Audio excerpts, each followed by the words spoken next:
Hi everyone! Welcome to my YouTube channel. So ngayon po ang lulutuin po natin ay chicken salpikaw. Imamarinate po muna natin, lalagyan natin ng soy sauce. Ayan. Kahit anong soy sauce po, kung anong mayroon kayo, pwede po yan. Ayan po ay Knorr seasoning sauce. Haluin lang po natin.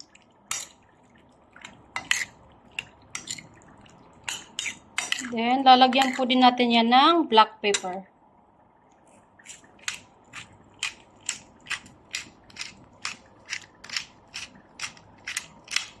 Ayan, haluin po natin.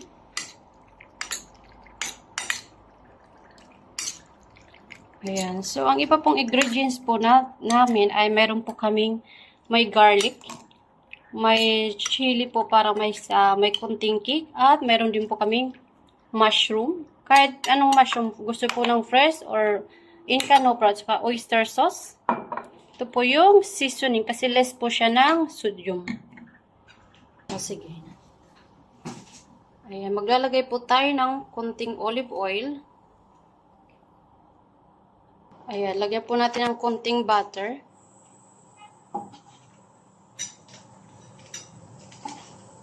I-melt lang po natin yung butter.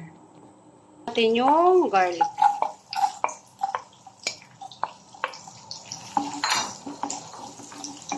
Itutos lang po natin yung garlic until mag-ano siya nang maging little bit na brown. Hintayin po lang natin siya para po maging brown. Para mamaya ilalagay natin yung mushroom. Lagay natin yung chili. Okay. And then we add mushroom.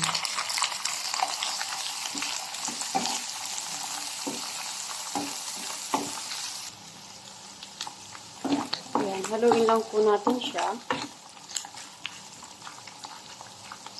Para po ay maluto. Ayan. Dahil okay na siya, ililipat natin siya sa ibang plato. Isasali natin sa ibang plate.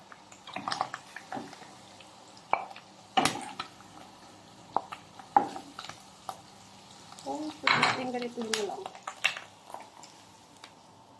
Para po matapos. Dito.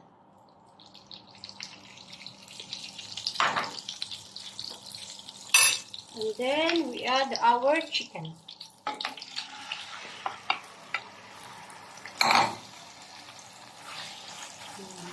Lulutuin lang po natin ito ng mga 20 minutes. Lalagyan po natin siya ng kunting tubig para po ay maluto yung ating chicken.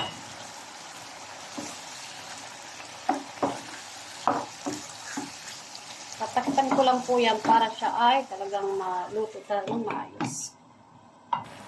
Ngayon po ay lalagyan natin siya ng oyster sauce.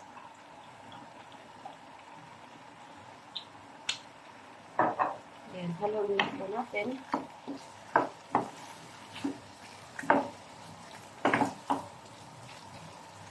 Lalagay po natin yung mushroom.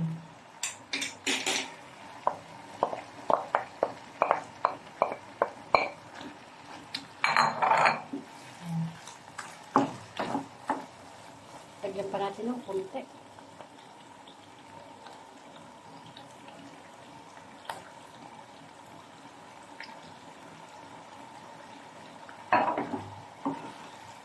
Kung wala kayong beef, chicken po, gamitin nyo yung breast or di kaya yung tight na chicken. Okay din po yun. Madali lang po siya gawin. Kung gusto nyo yung chicken, i-marinate nyo ng half an hour, pwede po yan. So, ayan, takpan po uli natin. Po yan. 5 minutes, ayan. Yan po ang beef salpikaw. Luto na po siya. So, thank you so much po sa nanonood sa aking YouTube channel. Bye!